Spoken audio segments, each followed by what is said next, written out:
Olá pessoal, sejam bem-vindos ao canal da Sociedade Chesterton Brasil aqui no YouTube. Então, conversando com vocês hoje um pouco sobre o nosso terceiro volume, um pouco aleatório talvez, certo? Mas vou dizer o terceiro volume da coletânea das obras completas do Padre Brown. E eu acho assim um pouco importante a gente começar a volta e meia lembrar vocês das coisas que nós temos aqui para oferecer, evidentemente para vender, né? Mas podem ter certeza de que o que a Sociedade Chesterton Brasil faz, né, em oferecer esses trabalhos de Chesterton, muito provavelmente outras casas publicadoras não o fariam, tá? A gente percebe muito claramente, por exemplo, né, a questão do Padre Brown, agora que eu vou falar aqui desse terceiro volume, nós temos uma coletânea, são 5 volumes essa coletânea, que ela não é nem a coletânea, é a obra integral, né? A obra integral de Chesterton com este personagem, Padre Brown. Quem não conhece Padre Brown, ele é um detetive sacerdote. Chesterton, uma vez intrigado com a bagagem cultural, conhecimento da pessoa humana, né? Antropologia, assim por diante, entre outras coisas que o sacerdote possuía, ele infere o que seria aquele conhecimento, em grande parte, né, adquirido não só nos estudos, não só numa dedicação intelectual que havia.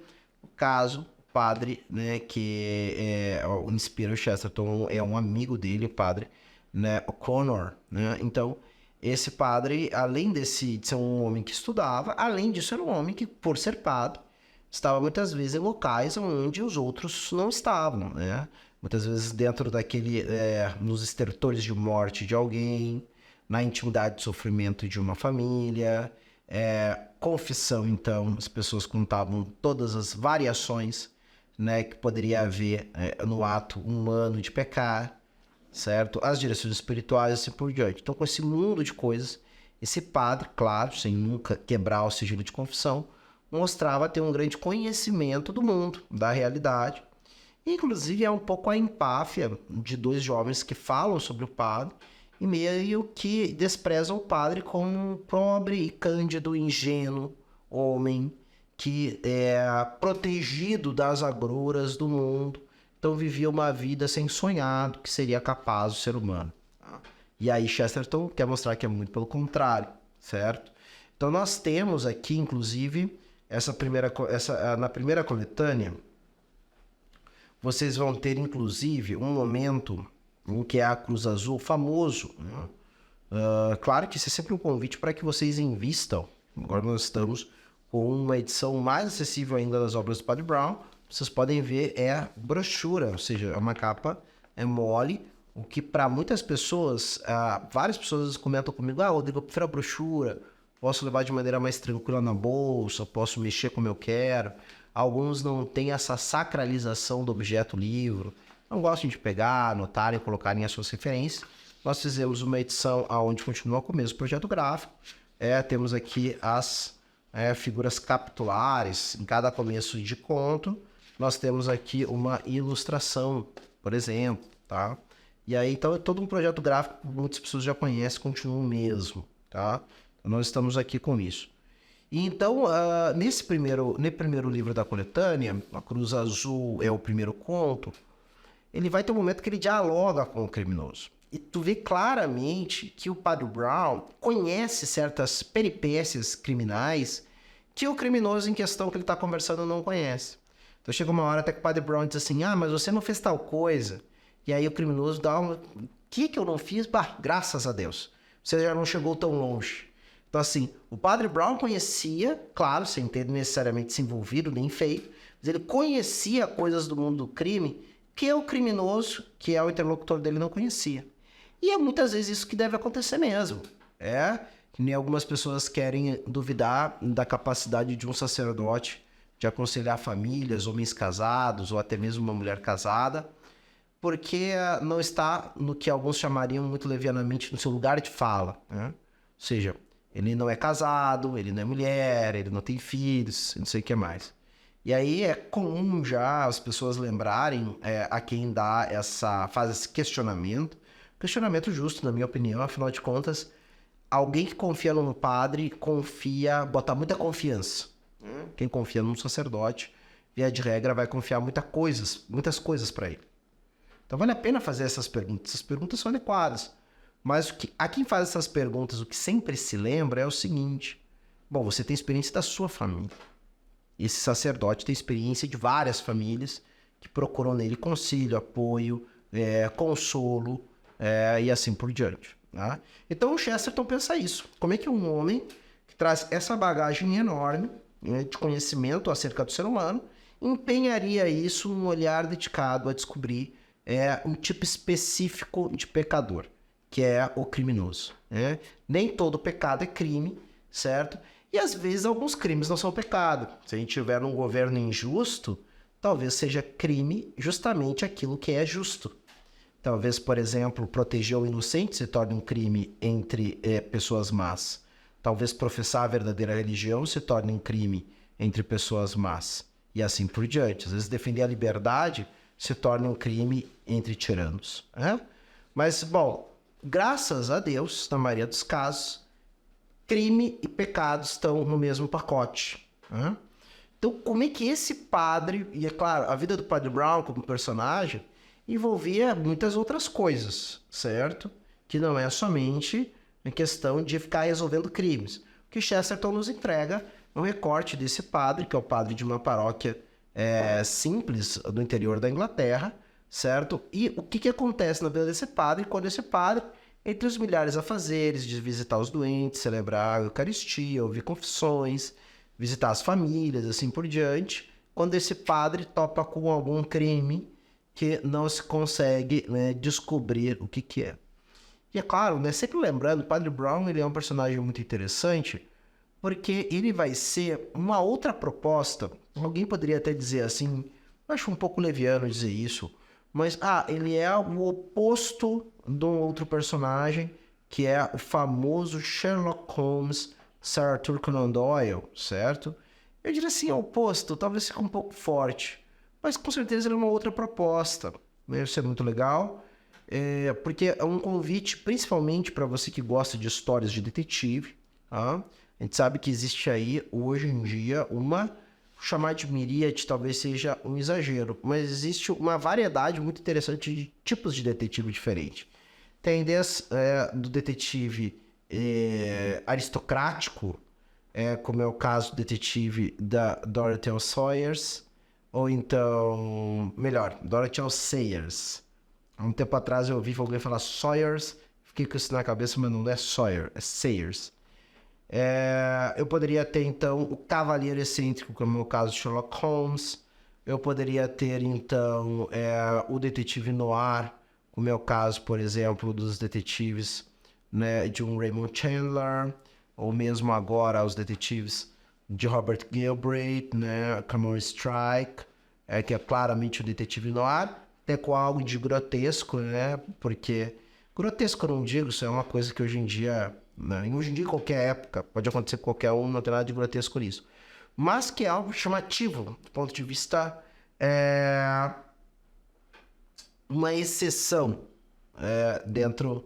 entre as pessoas, que é o fato de ele não ter uma perna. Ele sofre esse defeito dramático, traumático, que ele é um soldado do Afeganistão. Isso causa um pouco... uma similaridade. O Watson também é um soldado da guerra do Afeganistão no período imperial. Então Cormoran vai lá e sofre na campanha do Afeganistão um atentado junto com o seu esquadrão, e ele acaba na explosão perdendo a parte abaixo do joelho de uma das suas pernas. Mas ele fica com um certo trauma de andar de carro com as pessoas, porque ele tem medo de outras pessoas dirigindo, certo? Mas é claro que ali, né, o Robert Galbraith deu uma solução interessante, coloca do lado dele uma parceira que, né, fez lá o curso avançado de direção, e aí ele se sente super bem. Bom, Padre Brown, então, esse é um dos nossos encontros que vale a pena ler um trecho do Padre Brown. Quero deixar vocês um pouco esse gostinho, relembrar vocês esse gostinho. Talvez algumas pessoas estejam agora, ouviram falar do Chesterton, assinaram lá a página da Sociedade Chesterton Brasil, se inscreveram, já marcaram o sininho ali também para serem notificadas e tudo. Então talvez seja uma das primeiras notificações que você está recebendo da Sociedade Chesterton Brasil. Então vale a pena você conhecer já de arrancado o Padre Brown. Talvez faz muito tempo que você não ouve falar do Padre Brown, apesar de estar nos acompanhando aqui há algum tempo, né? Então, eu vou trazer para vocês aqui o primeiro capítulo dessa terceira coletânea aqui do Padre Brown, que o título do conto é A Ressurreição do Padre Brown. Vou ler uma página ou duas, vou coletar aqui alguns elementos que eu acho mais interessantes no estilo narrativo do Chesterton e na questão toda do livro de detetive, que no Chesterton exerce um papel muito privilegiado. Dá para dizer assim, aliás, muito privilegiado é redundante. Privilegiado, certo? Papel privilegiado. Inclusive, existe uma certa tendência a usar a história de detetive como um certo paradigma, talvez especialmente no mundo anglo-saxônico. Me recordo agora do relato de conversão de um famoso teólogo chamado Scott Hahn, né? E tem uma esposa também que faz um apostolado que várias pessoas conhecem também, que é a Kimberly Hahn. Então, ele meio que, quando acontece a conversão, vai contar como se fosse uma história de detetive, em busca dessa verdade, dessa investigação dele. A ressurreição do Padre Brown. Houve um breve período de tempo em que o Padre Brown gozou, ou melhor, dizendo, não gozou, de algo aparentado à notoriedade. Tiveram seus 15 minutos de fama nos jornais, aliás, alçando-se a grandeza de ser um tópico comum de controvérsias nos semanários. Narravam-se suas façanhas com não menos sofreguidão que imprecisão, em incontáveis clubes e salas de estar, sobretudo na América. Por mais esdrúxulo e incrível que possa soar a qualquer um que o conheça, suas aventuras detetivescas chegaram mesmo ao torná-lo o herói de contos saídos em revistas. Aqui é interessante, o Chesterton já está brincando, é quase uma metalinguagem aqui, né? Aí tem que lembrar que nós estamos na terceira coletânea, então os contos do Padre Brown já estão aí rodando já faz um bom tempo. Então ele está falando, olha, vejam vocês, que interessante. O Padre Brown já chegou a virar, né, personagem de contos em revistas por aí. Curiosamente, este holofote, algo errático, foi cair sobre o Padreco na sua vivenda mais obscura, ou pelo menos mais remota. É que ele havia sido enviado para oficiar na qualidade de alguma coisa entre um missionário e um pároco, numa daquelas porções da costa norte da América do Sul, onde faixas de terra ou ainda se apegam precárias a poderes europeus ou a todo momento perigam transformar-se em repúblicas independentes sob a gigantesca sombra do presidente Monroe. Para quem não conhece, tá? Isso aqui tem a ver com a história de um certo movimento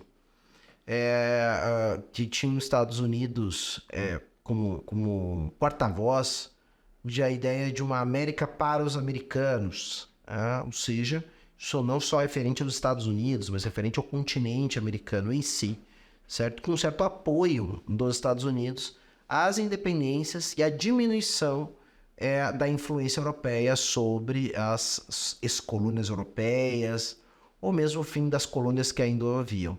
É claro que isso, muito provavelmente, por vários políticos norte-americanos, já era vislumbrar os Estados Unidos como essa grande influência sobre as outras nações da América. O povo daquelas bandas era de um vermelho e pardo salpicados de rosa, isto é, hispano-americana e a largo hispano-americana indígena. Contudo, vinha acontecendo uma infiltração considerável e crescente de americanos da espécie nortenha, ingleses, alemães e o resto. E pelo visto o começo de problemas deu-se quando um dos tais visitantes, chegado fazia muito pouco e enfesadíssimo porque havia perdido uma de suas malas, aproximou-se da primeira construção que lhe caiu sob as vistas, e que calhou de ser uma casa missionária e capela contígua ao prédio, e em cuja frente esticava-se de par a par uma varanda e uma longa fileira de estacas, todas espiraladas por escuras videiras e suas folhas avermelhadas pelo outono. Atrás, também em fileira, via-se o número desses seres humanos, sentados com uma rigidez mal distinguível da morta imobilidade das estacas, e de certo modo tingidos como as vinhas. Pois se bem seus largos chapéus fossem tão pretos quanto os olhos hirtos e vidrados, que não se entregavam ao pestanejar. Rostos vários ali pareciam ter sido talhados na madeira rubra e caliginosa daquelas florestas transatlânticas. Muitos fumavam charutos longos, finos e escuros. E em todo o bando a fumaça se afigurava a única coisa que se movia. É bastante provável que um turista os teria descrito como nativos, muito embora alguns se orgulhassem do sangue espanhol que traziam nas veias. Porém, o estrangeiro não era o tipo de homem que havia de traçar alguma distinção sutil entre espanhóis e índio peles vermelha. Antes, inclinava-se a expulsá-los da terra logo que estivesse convencidos de que eram nativos. Tratava-se de um jornalista lá de Kansas City, sujeito esguio e louro, com o que Meredith chamou de um nariz aventuroso. Poder-se-ia quase imaginar que o órgão havia tateado seu rosto inteiro antes de nele se instalar, movendo-se como o probóscide de um tamanduá. Bom, o probóscide é aquilo, é o nariz do tamanduá, né, gente? Aquela parte, como não é um nariz meramente, mas como é uma espécie de uma tromba, a gente chama dessa forma, né? De fato, com o tempo resolvera chamar-se a si próprio de Paulo. Não é, claro, pela mesma razão que tinha transformado o apóstolo dos gentios. Pelo contrário, se chegava a cogitar em tais questões, o nome do perseguidor lhe teria sido mais apropriado, pois dispensava à religião organizada o convencionalíssimo desprezo que se pode aprender mais facilmente com Ingersoll do que com Voltaire. E foi esta faceta, algo desimportante do seu caráter, que lhe calhou de voltar à vivenda missionária e aos grupos em frente à varanda. Qualquer coisa naquele desavergonhado ócio e indiferença ferveu-lhe o sangue de homem eficiente. E como não conseguia arrancar-lhe respostas nenhuma às primeiras perguntas, ele mesmo pôs-se a falar por todos. De pé, sob a escaldante luz do sol, uma figura aprumadíssima com seu chapéu panamá e roupas impecavelmente asseadas, segurando com férreo punho a sua mala de viagem, o estrangeiro desembestou a soltar berros a gente nas sombras. Começou a explicar-lhes em alto e boníssimo som, porque eram todos uns vadios e porcalhões, e umas toupeiras mais aviltados que as feras que perecem, caso esta pergunta já lhes houvera subido a cabeça. Tinha para si que fora a influência perniciosa dos padres, responsável por tornar-lhes uns pobres tão miseráveis e opressos, a ponto de conseguirem sentar-se na sombra, fumar e não fazer absolutamente nada. E que belo bando de francalhões vocês não devem ser, disse ele, para que se intimidem por aqueles beatos pernósticos, só porque desfilam por aí com suas mitras e tiaras e cálices dourados, e sei lá mais o que de roupas e apetrechos de anotas, olhando o resto das pessoas de cima para baixo como se fossem lixo, deixando-se deslumbrar por coroas e dosséis, permitindo que lhes passem a perna com guarda-chuvas sagrados, com criancinhas numa pantomima. E tudo porque um sumo sacerdote do lenga-lenga, todo caquético e pomposo, se veste como o senhor de toda a terra. E quanto a vocês, hein? Como é que vocês se vestem, seus bocós? Digo-lhes, é por isso que estão presos num barbarismo atrasado e não sabem ler ou escrever e... A estas tantas, saiu da porta da vivenda missionária, com a afanada senhorio, o sumo sacerdote do lenga-lenga. Seu aspecto estava menos para o senhor de toda a terra e mais para uma trouxa de roupas pretas de segunda mão, abotoadas ao redor da gorda almofada que se assentava o rosto rotundo de um fulaninho qualquer. Não estava com a sua tiara, supondo-se que a tivesse.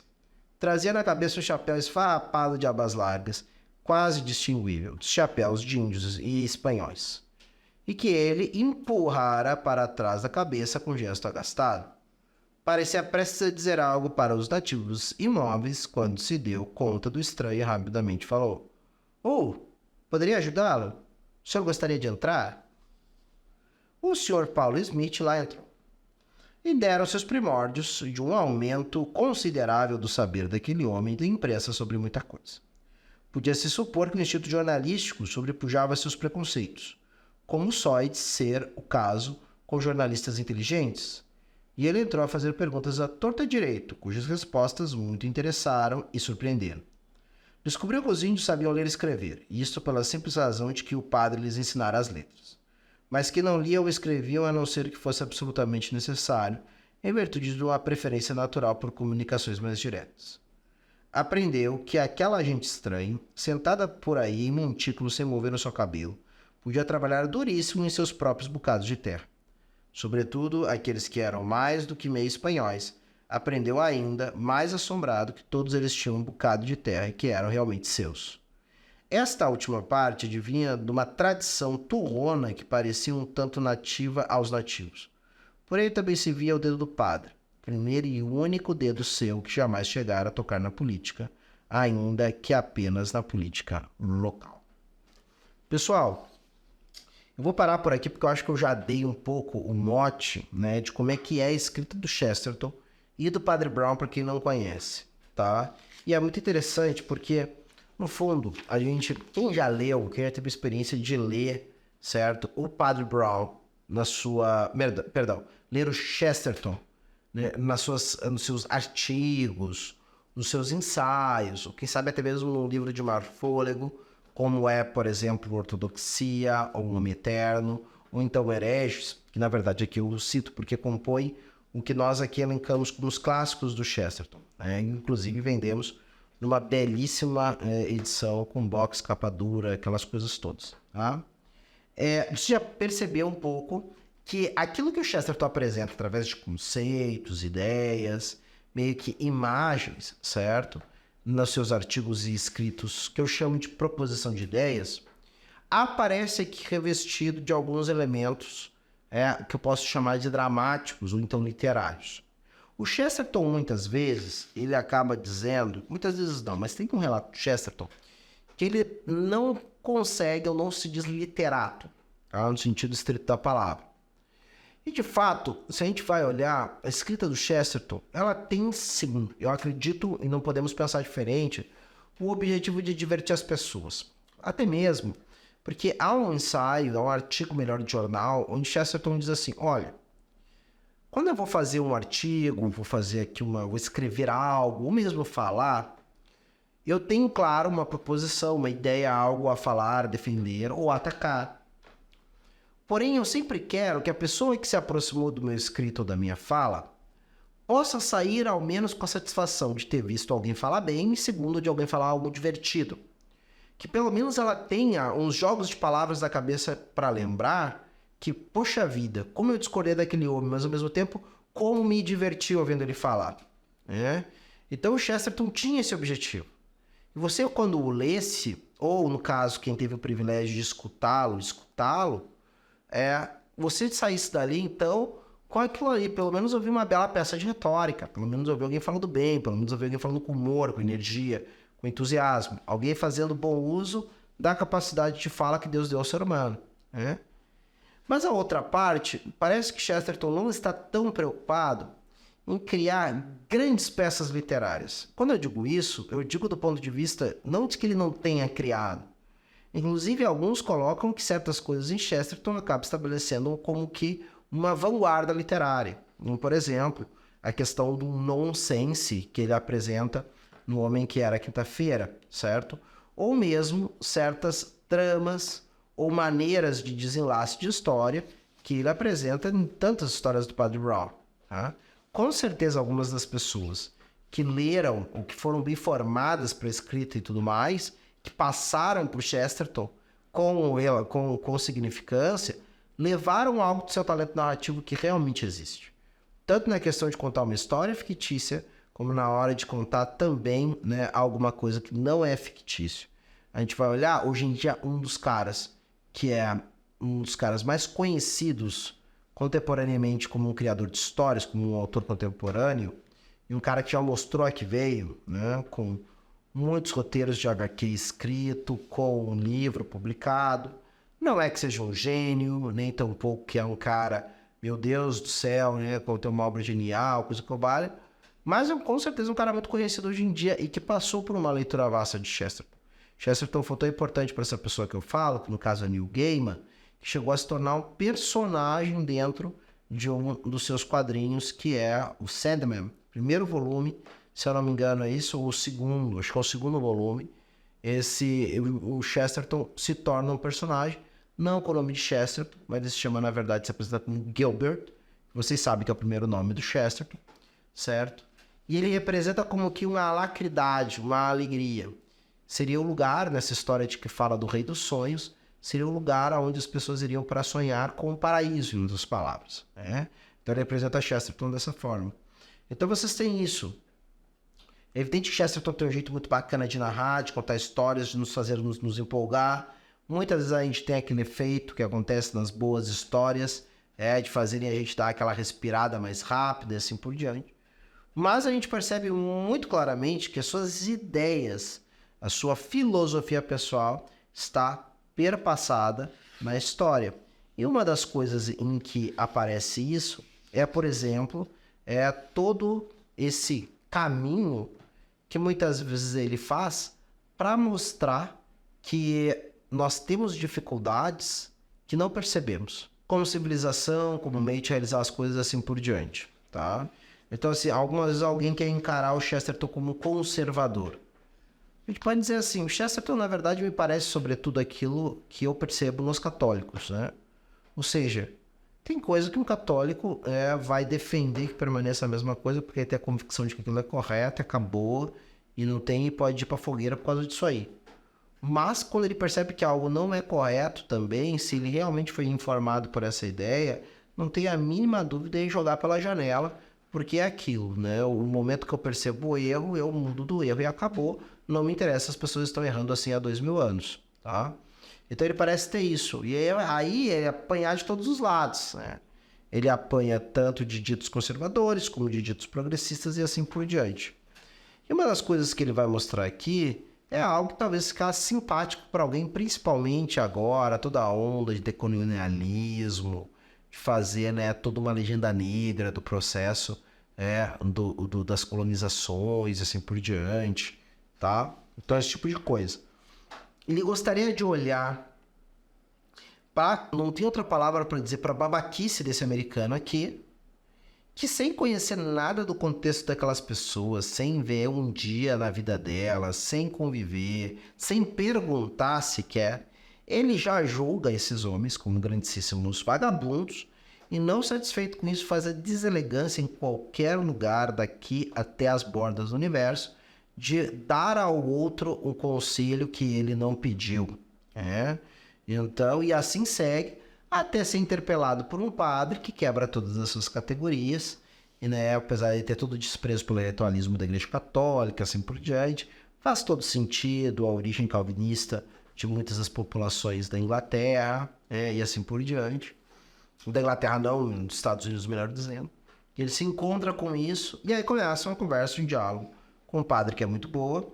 E aqui, um último detalhe que eu chamo a atenção: vários de vocês já devem ter ouvido falar sobre os voos, ou as tentativas que Chesterton cometeu de se aprofundar no mundo da economia. Eu chamo de tentativas pelo seguinte: eu nunca bato tanto nisso, que é o distributismo de Chesterton, porque eu sei que existem pessoas muito boas do campo da economia na sociedade que vão ter críticas consistentes para fazer certas coisas desse distributismo. Mas, sem dúvida alguma, aqui mora algo nesse pensamento do Chesterton acerca do valor do homem comum, e o valor do homem comum parte também da liberdade do homem comum, e de como nenhum homem pode ser de fato livre se ele não tiver o mínimo de propriedade. E aqui é isso que ele salienta, Ou seja, aprendeu que aquela gente estranha sentada por aí em montículos, sem mover um só cabelo, podia trabalhar duríssimo em seus próprios bocados de terra, sobretudo aqueles que eram mais do que meio espanhóis, e aprendeu ainda, mais assombrado, que todos eles tinham bocado de terra que eram realmente seus. Tá? Então, isso é algo vai dizer assim, Rodrigo, mas isso todo mundo deveria ter, isso está dizendo que deveria ter uma reforma agrária, que deveria lá fazer isso, fazer aquilo. Não é isso que eu estou tratando no mérito, mas isso é uma coisa verdadeira. É que realmente o homem desprovido de propriedade, ele se torna mais frágil à mercê de qualquer um. Torçamos para isso qualquer um seja uma pessoa boa, porque senão vai realmente fechar o tempo para essa pessoa desprovida de meios. Tá? Isso é bem importante. Tanto é que na sua biografia intelectual acerca de Chesterton, do seu pensamento acerca de Chesterton, Gustavo Corsão vai colocar o título, né, de Três Alqueires e uma Vaca. E por que três alqueires e uma vaca? Porque isso seria o mínimo de propriedade que era preciso, ou pelo menos uma proposição daquilo que era o mínimo, para que uma pessoa pudesse ter o mínimo da sua subsistência em liberdade diante, né, dos agentes maiores da economia, porque possui seu pedaço de terra, possui sua propriedade, possui seu meio de extração de riqueza, tá? Então esse tipo de coisa. Recomendo vivamente a leitura, tá? Essa história é só o começo dela.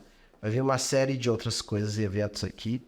Não deixe de entrar na nossa página e conhecer. Mas provavelmente vai ter um link aqui embaixo. Nossa loja virtual no Instituto de São Vítor. Vocês vão ter lá. Tem uma parte na loja virtual, da livraria virtual, que é só sobre Chesterton. Então tá lá à disposição. Não deixem de conhecer a nossa campanha atual. Nossa campanha de lançamento é do livro A Nova Jerusalém. Uma proposta que ninguém pode perder. Se você gosta de Chesterton e, sobretudo, gosta de relato de viagem, tem interesse por cristianismo, tem interesse por história, tem interesse até mesmo pelos eventos que acontecem ultimamente, dos conflitos no Oriente Médio e assim por diante, e quer saber o que uma das mentes mais interessantes, né, que o mundo ocidental já produziu pensava sobre isso a partir da sua visita à Terra Santa, muitas ideias estão presentes no A Nova Jerusalém. Chesterton, em 1919, foi à Terra Santa e viu os lugares onde se deu os eventos da Bíblia e fez uma série de reflexões sobre isso. Você só pode imaginar o quanto ficou legal esse relato que Chesterton fez e que agora a Sociedade Chesterton Brasil traz para o mercado editorial nacional ineditamente, certo? Se você ainda não é inscrito no canal, não deixe de se inscrever, não deixe de mandar esse vídeo para quem você sabe que vai gostar, nem que não conheça Chesterton, mas provavelmente você sabe, olha, esse vídeo ficou legal, fulano vai gostar de ouvir, se interessa pelo tema. Não deixe de curtir, não deixe de marcar o sininho para ser notificado acerca das novidades. Eu vou ficando por aqui e até a próxima.